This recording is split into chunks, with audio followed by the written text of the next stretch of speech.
to our channel. So today in this video we are going to discuss about how to use your Mint for monthly goal budgeting. So without wasting much of our time, let's get straight into the video. So if you want to use your Mint for monthly goal budgeting, then all you can do is simply go and tap open Mint.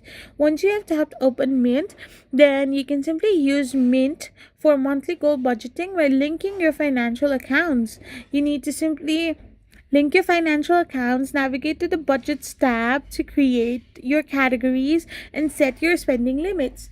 Now you can use the goals feature to track specific savings or debt repayment targets. You need to review your spending regularly to ensure you are on track with both your budgets and your larger financial goals. So if you're gonna do this, then you can simply use Mint for monthly goal budgeting. So this is a very simple way to do so. I hope you found this video helpful. So don't forget to hit that subscribe button and do give us a thumbs up. We will be back again with more informative videos.